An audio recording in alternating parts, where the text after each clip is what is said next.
देखो इसमें क्या बोला है, एक uniform wire of resistance 9 ohm is cut into 3 equal parts, they are connected in the form of equilateral triangle ABC. A cell of EMF 2 volt are negligible internal resistance and connected across B and C. Potential difference between across AB. यानी कि इसने कहा है कि एक wire है, क्या थी, एक वायर थी जिसका रेजिस्टेंस जो दे रखा है वो 9 ओम दे रखा है। ये वायर है, इसका रेजिस्टेंस कितना दे रखा है, 9 ओम। ये ए पॉइंट मान लो, ये बी। इस वायर का जो रेजिस्टेंस है वो 9 ओम है। इसको 3 इक्वल पार्ट्स में डिवाइड कर दिया तो रेजिस्टेंस कितना हो जाएगा, रेजिस्टेंस भी इक्वली डिवाइड होगा, 3 इक्वल पार्ट्स में इसको डिवाइड कर दिया, 1 2 3, तो इसका रेजिस्टेंस भी कितना हो गया, 3 ओम, इसका भी 3 ओम और इसका भी कितना हो गया, 3 ओम। अब 3 वायर बन गया ऐसे 3 ओम की। अब इन तीनों वायर का यूज करके क्या बना दिया कि इक्विलैटरल ट्रायंगल, तो यानी कि इक्विलैटरल ट्रायंगल तो इसी तरीके से बनेगी, इन तीनों वायर का यूज कर लिया तो इसका रेजिस्टेंस भी कितना, 3 ओम, इसका रेजिस्टेंस भी 3 ओम और इसका रेजिस्टेंस भी 3 ओम।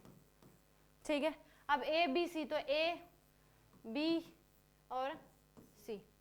अब इसने कहा है कि बी सी के अक्रॉस एक बैटरी लगा दी है, यहाँ पे क्या लगा दी है, एक बैटरी जिसका वोल्टेज ईएमएफ दे रखा है 2 वोल्ट, इसका इंटरनल रेजिस्टेंस है ही नहीं, नेग्लिजिबल बोल दिया मतलब 0 के इक्वल ही है, तो कनेक्ट कंसीडर ही नहीं करना। अब ये पूछा है ए बी के अक्रॉस कितना पोटेंशियल डिफरेंस होगा, ये देख लो कितना करंट निकलेगा इसमें।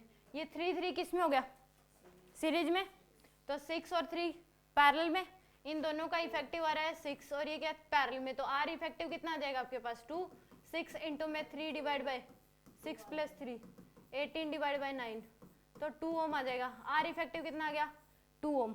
तो करंट की वैल्यू कितनी आ जाएगी, वी कितना है 2 डिवाइड बाय 2 1 एम्पियर। करंट कितना चलेगा इसमें से, बैटरी में से जो करंट निकलेगा वो कितना होगा, 1 एम्पियर। अब देखो ये वाले दोनों रेजिस्टेंस सीरीज में है ना, तो इन दोनों में जो करंट जाएगा वो क्या जाएगा, सेम। इस 3 ओम में से जितना करंट जाएगा उतना ही क्या जाएगा इसमें से, तो ये रेजिस्टेंस का रेशियो 2:1, तो करंट का रेशियो क्या होगा 1:1, ताकि ये क्या रहे, इनके क्रॉस पोटेंशियल डिफरेंस क्या हो, सेम। अगर दो रेजिस्टेंस पैरेलल में जुड़े होते हैं तो रेजिस्टेंस का जो रेशियो होता है करंट का रेशियो उसका क्या होता है, अपोजिट। तो इसमें 1 एम्पियर का करंट है तो इसमें जाएगा 1 पार्ट, इसमें जाएगा 2 पार्ट, तो इसमें जाएगा 1/3 और इसमें कितना जाएगा 2/3 एम्पियर। ठीक है, करंट का डिवीजन समझ आ गया।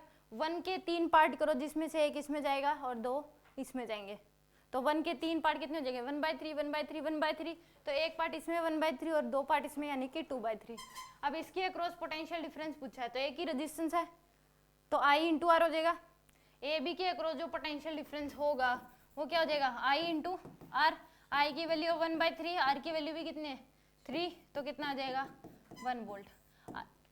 अब देखो इसके अक्रॉस 1 वोल्ट हो गया तो इसके अक्रॉस भी कितना होगा 1 वोल्ट, दोनों को मिला के कितना हो जाएगा 2, और इसके अक्रॉस भी, अब देखो ये दोनों, इसके अक्रॉस भी 2 होता है, इसके अक्रॉस भी 2 और इसके अक्रॉस, क्योंकि इन दोनों का इफेक्टिव किस में है, ये दोनों जो है ये सीरीज में है तो दोनों के अक्रॉस, और वैल्यू भी सेम है तो दोनों के अक्रॉस पोटेंशियल डिफरेंस तो क्या होगा सेम। और फिर इन दोनों का इफेक्टिव 6 ओम 3 ओम और ये कितने पैरेलल में, तो इसके अक्रॉस भी 6 के अक्रॉस भी 2 वोल्ट, इसके अक्रॉस भी 2 वोल्ट और इसके अक्रॉस भी 2 वोल्ट, बट ए बी के अक्रॉस कितना होगा 1 वोल्ट।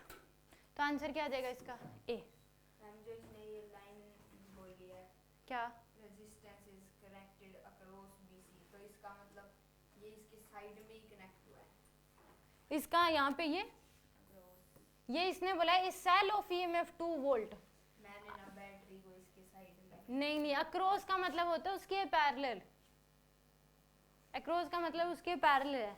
अगर साइड में कनेक्ट होती तो इन सीरीज बोलता, फिर वो अक्रॉस का मतलब उसके पैरेलल में, बी और सी के पैरेलल में जोड़ी है, समझ गए।